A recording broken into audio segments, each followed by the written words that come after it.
Hello guys, my name is Amit Sani and I welcome you to StudyIQ in this daily Hindu editorial video. These videos they come in the morning both in Hindi and English, and these PIB videos they come in evening both in Hindi and English, and you can download their PDFs from the StudyIQ's Telegram channel, and my Facebook group is also there. So in the end I have given the slide, and you can follow that particular group also, and these PDFs are also available on the StudyIQ's website where the blog is there. So in both Hindi and English these PDFs are available, and today is 25th of January, and these Hindi words as motivation. These are Hindi words, but you see these are heavy weights. Junoon means that makes you do, that you cannot do.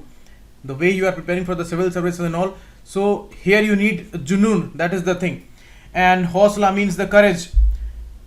Something you want to do, it will make you do. If any kind of hindrance is there, any kind of low self-esteem or depression is there, then Hosla is going to help you a lot. And we all understand these words. And the experience, that is the most important thing. That makes you do that which is appropriate, which you should do. Maybe out of some uncontrolled passion, out of some uncontrolled energetic situation, anxiety, you do something wrong. But experience makes you a patient person.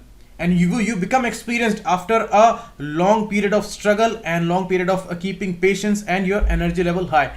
So that's all about it, and these are important numbers where you can call them, and you can ask about these pen drive courses of StudyIQ. Whether you are preparing for SSC, Railway, RBI, UPSC, all exams are supported by these pen drive videos, and these are created by selected people and experienced people. They are going to help you a lot, and this is vocabulary, and try these words in the Collins dictionary and try to put them in sentences. Now about the editorials today. You see some important editorials are there. Two are political. We are not going to discuss them. We are not going to discuss this particular article because it is on the political lines, and we are going to discuss this tragedy of Rathole mining in Meghalaya.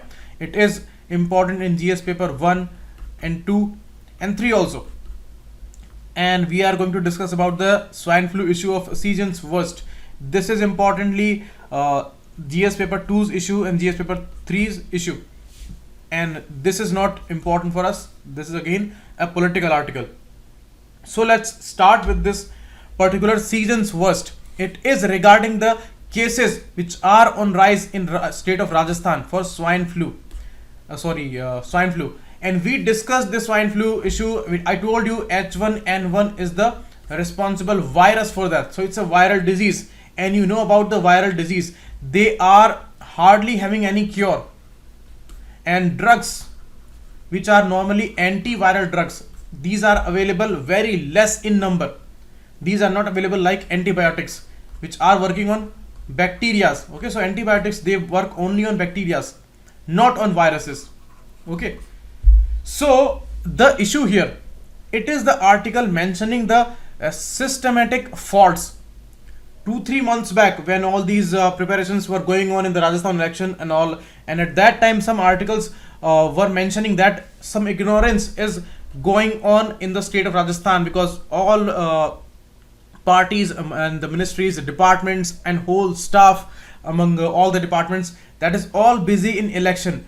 And the season is going on for dengue, and just after that the season for swine flu started, and you see there is a kind of apathy and kind of ignorance regarding these seasonal diseases, and that was responsible for this outbreak of the swine flu. Dengue cases are always there. They were there in the last season also, and many deaths were reported. But deaths are mainly reported with the swine flu issue, and you see these are more than I think 31 deaths. Okay, and 768 cases till now. So these are huge numbers. This disease, it started in 2009, wherein the country of Mexico, the first case was found, where this used to be a disease of swines only. But first case in humans was seen in the city of Mexico, where it is the capital of Mexico country. Okay, so it brought a great scare in the public health scenario in India also in 2009, and whole world was scared of it, that what's going to happen. But it was somehow managed a situation after that, But you see now when cases are very high in the state of Rajasthan, it shows a kind of apathy, ignorance, and our systematic default again. Because you see, enough research is available for the virus. We have 41 virus laboratories all over India. We have enough expertise. We have vaccines for that. You see the vaccine like Tamiflu was there, and they were working regarding the influenza A, B viruses and this avian influenza and the swine flu viruses. So we have some vaccines regarding that, but still we are lacking in our procedures, in our activeness. These are the main troubles. And this article says that integrated disease surveillance program, it was a program IDSP. It was started in 2004 and it was about to end in 2012, but it was extended in the 12th 5-year plan. So it gave some data regarding these deaths, and it said in 2015 that more than 3,000 deaths till now by these seasonal diseases, and it's a huge number. It's a very worrisome number. You see, every season we have the outbreaks of dengue in after the rains, and after that the swine flu cases are regular these days. Okay, and you see every time people are dying, and when people die, even in the case of one death by any kind of disease, that's a worrisome trend, because these things are not natural. These are our ignorances.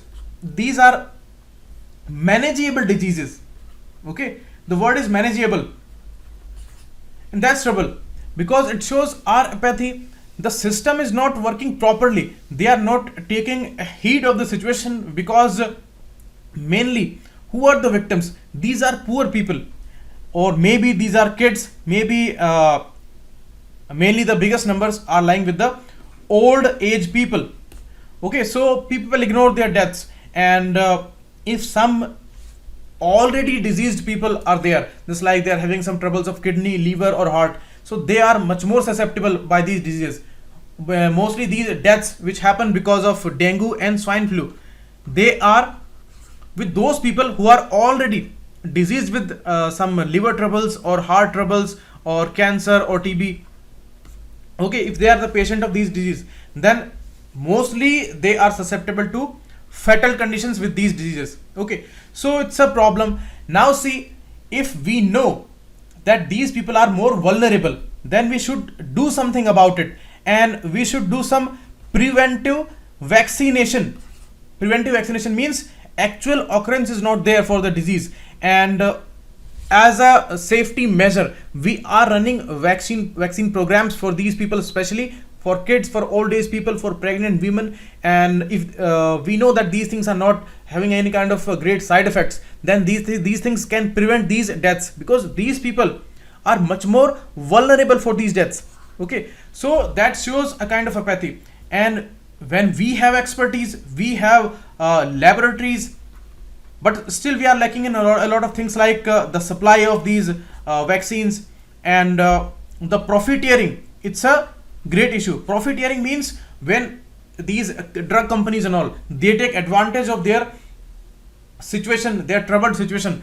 If any kind of poor person are there, of any poor category of people are there, then they are not able to afford these medicines at higher cost, but still they charge higher costs for that. So that is the issue of profiteering. They are making profit out of this this particular condition of the poor people. Okay, so that is not addressed. And the supply, that is inconsistent, that these antiretroviral drugs which are given in the HIV cases, their supply is also troubled. Their supply is also inconsistent, and that creates a huge trouble, because it's a mandatory condition for these patients to take these medicines on time. If these ART line drugs are there, okay, so line 1, line 2 drugs are there. If line 1 is failing, then they need to give them line 2. If that is failing, they need to give them line 3 drugs. So these drugs are necessary on time, but their inconsistent supply is a huge issue, and that is not being addressed in all these cases. And mainly these are the viral diseases. Okay, so they are main troubles. Trouble is always also lying with the bacterial disease, where drug resistant cases are appearing a lot, and mainly with the TB case, where TB has been converted into MDR-TB, and it's all because of antibiotic resistance.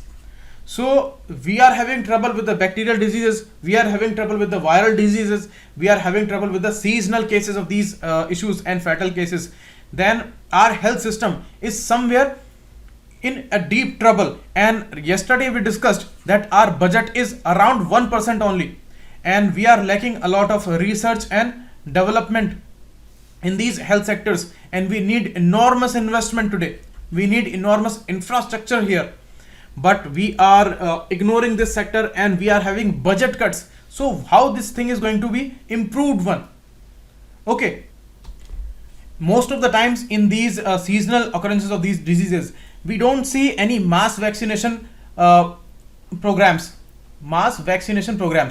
and because of that, you see, already we know about these quadrivalent vaccinations, okay, and their supply is a big trouble in these mass vaccination programs. And these are effective medicines, effective vaccines, actually not medicines, these are vaccines. These are a kind of prevention regarding diseases, these are not cures. So we know about these vaccines, but the supply is a big constraint. So what do we know? What do we need here? We need research and development, and we need more knowledge of these viruses, and for that we need investment. That is the ultimate need, and without investment in these researches, we cannot expect this condition to be improved very soon. And already we are having the scare of NCD diseases and the communicable diseases, the tuberculosis, HIV, all these targets are going on. So we have to achieve all of them, but none of them seems to be a possible one within the time limit. You see, the TB target is for 2025, and the HIV target is with the SDGs. So they don't seem to be working very fine, because the supply, the apathy of the policy decisions, and the political will regarding that, the budget cuts and all. So these all things are creating a lot of troubles. Now see, you can see the points here which I have highlighted here for your help. I have explained you the issue of universal preventive programs that should be run for these vulnerable sections at least. Okay, and it is pertinent to ask what preventive measures were put in place based on the experience. It is talking about the case of Rajasthan, that this question is arising now, that what were the measures which were taken, and now we are having so many deaths, and these are cruel deaths, and it's all because of our mismanagement. Non-availability of sufficient doses are a huge issue. And you see, Ayushman Bharat, this umbrella scheme, it can help a lot, because it can take the help of mass media campaigns and awareness programs. Because you see, problem is also lying with the people. They are not maintaining their hygienes, and they are not caring about these guidelines and all which are normally issued.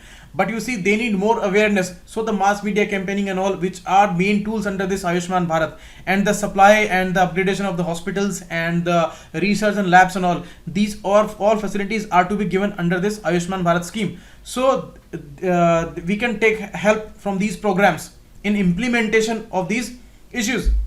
Okay, so it should take more focus towards these seasonal occurrences of the diseases. Okay, oseltamivir is the vaccine which is sold with the name of Tamiflu, which I talked about. It's an effective vaccine, and it can work here. And you see, according to WHO, it says that seasonal influenza will continue to resurface because we are not dealing with the issue efficiently. Okay, and regarding this IDSP, Integrated Disease Surveillance Project, it started way back in 2004 and extended in 12th plan. There are central surveillance unit in Delhi, and state and district surveillance units also available. Okay, and they are observing this progress. Next article, the tragedy that was long in making. The tragedy of Rathole mining. It's all a related issue of poverty, apathy, and you can say when these mining mafias and powerful people, they take advantage of this poverty issues, and they hire very smart legal brains to uphold their own proposals, notions, schemes, and anyhow they make them a justified one. In this case, they are justifying the case that this mining there should not be any ban from NGT, because it is giving livelihood to these poor people. And you see, livelihood means this is all these people need, but at what cost? It is taking their lives. You see, these people, 15 people were killed, and you see 3 of them were the locals and 12 of them were the outsiders. It was a demographic issue also, when people only cared about these 3 people and they did not care about these 12 people. So they are totally at the helm of these mining giants, and whatever care they show towards them. So those were dead. They came here out of poverty, and you see these bans were already there, but even state government did not care to issue any notification regarding these mining, and even they are justifying this thing that it should not be banned because it's not economically viable to close these minings, and the area is close to 2500 square kilometers, and there are more than 3200 mines. These are rat hole mines, small very narrow passage of hell, you can say them, because these are very deep and they are doing coal mining in the area, and that's the livelihood which is given as an argument here, that these coal mining is giving some kind of livelihood to these poor people. So you see, these whole issues, so small an area, so many mines and poor conditions, no management, no safety measures, and above them there are no notifications, total mismanagement. Okay, nobody is taking responsibility, so responsibility factor is totally missing. And when even that incident happened, after that they are justifying this case that these are bound to happen because we cannot close them. So you see the inhumane response here, and the insensitivity which is being shown towards the poor people, poor population. You see, poor people, they are actually stuck in this vicious cycle of poverty, as we discussed yesterday also. They cannot argue, they cannot put their stand, because it's a question of their survival.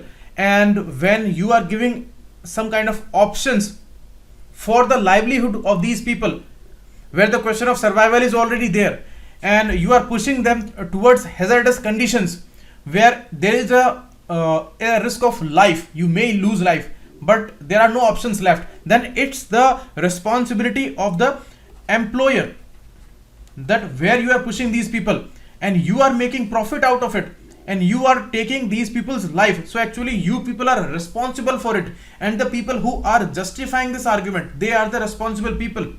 And you see, there is a case of legal ethics also. These advocates who are hired by these mining giants, they are very smart and they can justify this thing very easily with the argument of livelihood and the argument of Schedule 6. What is Schedule 6? You see, there is a Schedule 6 in our constitution which is relevant with the states of AMTM, Assam, Meghalaya, Tripura and Mizoram, where some protection is given to these scheduled tribes, indigenous tribes. Okay, and it is specifically for these 4 states. They are saying that we cannot ban because it is the issue of their support to their livelihood and their particular living in this particular jungle area or in the remote areas. So they don't have many options available, so we cannot close these things. Okay, it is not viable for us as a state, and it is not viable for these people as a livelihood measure. So we cannot shut these mines. So Schedule 6 and the livelihood issue, these 2 arguments they are using very smartly. So it's a matter of ethics for these advocates also. These people, these mining giants or these mining mafias, they can hire them, but why these people are taking their case? Because it is actually killing them. And you see, it is not an isolated case. There are many cases. Even today one cave collapsed in Jharkhand and many people died. And in the last 3-4 years, many cases are there where people died. These are more than 300-400 cases where people lost their lives, and these poor people, they lost their lives. And you see this horrible death. You just imagine the situation when you are trapped under some kind of cave and you are stuck in a very narrow passage and you cannot do anything about it, and nobody cares about your life. You just imagine the inhumane condition. There can be many options but you are killing them out of your apathy, out of your ignorance, and you are only looking at your profit. So you can imagine the condition. And it whose responsibility is this? It is the responsibility of the normal people, population, citizens, and who should be aware. And you see, it was a case of awareness here when an advocate only from Delhi, he filed this case in the court, and he said that whatever arrangements which were done by the state government there, they are totally out of the line. They are totally a mismanaged area, and whatever stakeholders, actors they are putting at the scene, they are of no use, and they are not serious about it. And even the central government was not serious about it. You see, they took this decision very, very late. District administration, they said that they sent a letter to the government, central government. They said that these people are dead, already dead. So insensitive language they used, and that's why the decision was taken for the NDRF and to send them there. That was very, very late. These forces they reached very late. And you see, when professionals were required there, these National Hydrological Institute professionals were required. So that person also reached at the place 2 weeks later, means 15 days late. And the machines and robots which were required, who were about to go there inside the cave and take the pictures of these incidents and all, so they reached 20 days later. You see the issue here. When life is stuck and golden hours are running, you see, even 1 hour is very, very late if you want to save somebody's life. And here it is the issue of 15 days, 20 days, and no help is there for 15 days, 20 days. So what you can expect from our system, from our these particular responsible institutions, when they are not supporting. And there is no case with the NDRF. They are responsible forces, responsible authorities, but it is about the management of these sources and the professional guidance which should be available to these people, what they would do. So there is no question about the forces. It is the question about the government. It is the question about the courts. It is the case of ethics, and it is the case of total apathy and ignorance. Now see, so mired this case is. So we need to take care about all these issues, and mainly the ethical issue, that what we did here, we are abandoning the responsibility factor. And you see, there are fault lines also on the demographic lines. As I told you, three laborers were locals, and 12 of them were outsiders, and they were belonging to some different religion. So that also became an issue. Nobody cared about these poor 12 people, and all were concerned about these 3 people. So these things are also creating fault lines here. And in the media and in the political lines, these things are always thrown in the air, but nothing happens, nothing productive happens, and that's the issue. So we need to take care about all the issues and the smartness which these strong people they show, and these advocates they show. And anyhow, they are using Schedule 6 and the livelihood issue as a tool. It is totally unjustified, and it is against Article 21, which is assuring the life, and life is taken here. So it's a contradiction. There is no question about the Schedule 6, but the question is about the use of this Schedule 6 here, and the argument which is being put up by the name of Schedule 6 and livelihood issue. That's a problem. Now see the main points with this. There was a ban by NJT since 2014, but still they are going on. They are allowing these mines, and they are totally allowed from the state government. That's the main issue. And the insensitivity that followed, and when these all things, they were put online only after one Delhi-based lawyer, he showed some empathy towards these poor people, and he said that they are fellow Indians and my brethren. Someone based in Delhi should have the empathy lacking in the people, and the government shows that humanity is a dying virtue. So these are emotional lines, and we should take care about these things. And you see, poorest of the poor, these are the focus, and the socio-economic profile is the main trouble here. You see, Meghalaya is always famous for these caves. The limestone caves are there, the karst landforms are there, and this mining, there is a different angle also. You see, there is an angle of pollution also with these minings. It is not about their lives. It is also about the pollution factor. All the rivers, this area is very much a naturally beautiful area, and all these freshwater rivers, and the reservoirs, they are totally polluted because of this mining. They are making their waters acidic, and nobody's caring about that. And the poor people, even those indigenous people, they are always shouting about this issue, but nobody cares about their concerns. So that's that again a big issue here. In all these timelines, how this went, and the northeast area, you see it is coming under the zone 5. If any kind of earthquake would appear here, that is going to be devastating. So what kind of disaster response we would have? This case shows our preparedness also. So that again a huge thing to concern about. Now these important questions which are raised here: why does the state allow this archaic mining system till now, and why is Meghalaya exempted from national mining laws? So out of schedule 6 only, you are justifying all these arguments. Okay, and these giants, these mining mafias, they are saying that, they are arguing that the NGT ban should be lifted. They claim that coal mining provides livelihood for many, but at what cost? That's the biggest question remains here.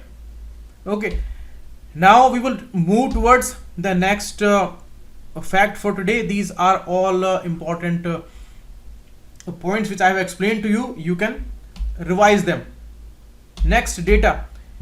Hope for Kerala in Bandipur deadlock. You see, Bandipur is a tiger reserve, and it's also a national park. You see, it's a boundary of Kerala, and it is Karnataka, and a lot of areas are protected here. You see, it's a area of Western Ghats, okay, the which are starting in the state of Gujarat, southern Gujarat, and they are reaching up to the Kanyakumari coast, and all these areas. It is a mainly a Nilgiri Biosphere Reserve area. Nilgiri Biosphere Reserve area. It's one of the biosphere reserve under the World Network of Biosphere Reserves by UNESCO. Okay, so it's a very sensitive area, and the biggest number of tigers is also there in this particular vicinity. You see the Nagarhole National Park, which is there, which is having the highest number of tigers, and this Bandipur is also a tiger reserve.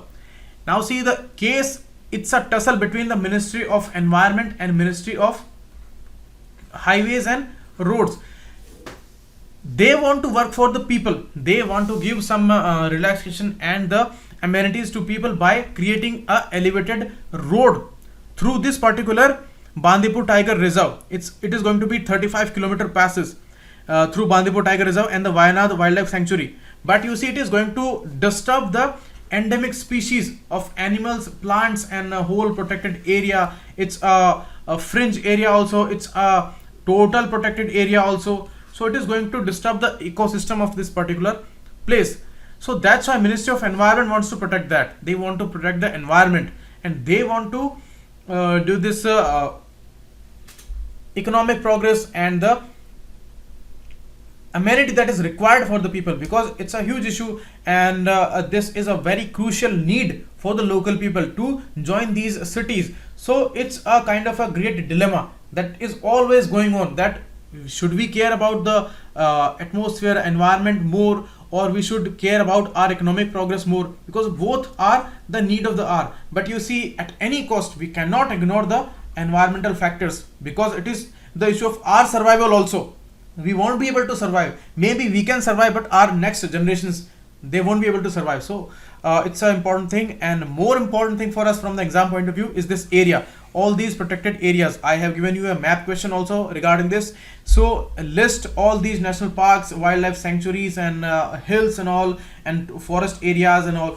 A lot of questions they have been asked from this particular area.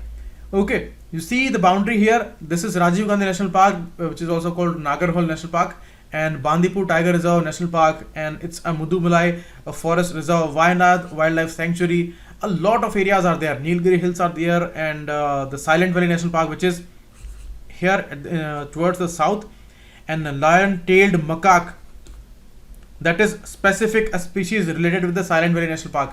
So these questions are very important. And when Nilgiri Tar, that is also famous in this area. So look for them, make a list about endemic species, and make a list about these protected areas. Okay, all are sensitive ones. Next, 18 Indian institutions to study nitrogen pollution. You see, when we are dependent on the conventional fuels, we are burning them. So nitrogen is an important part.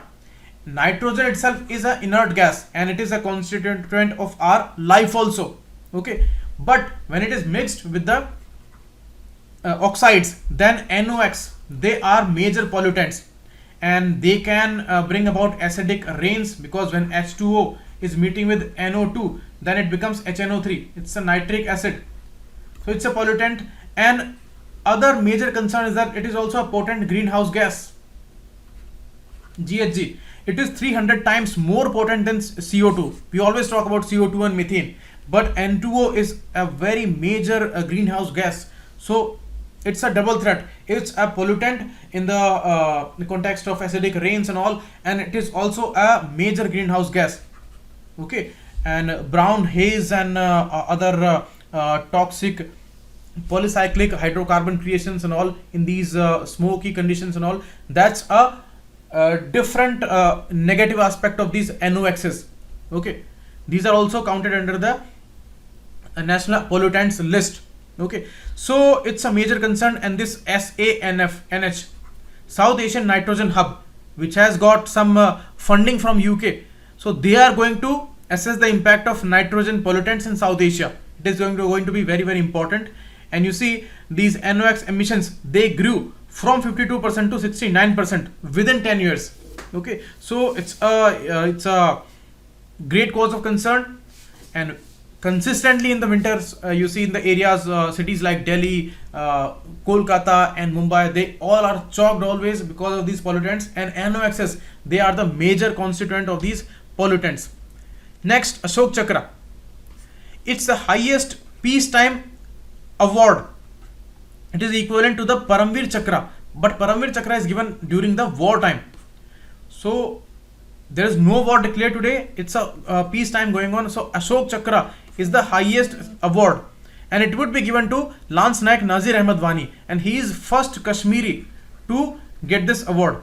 Okay, so that's important. And you see,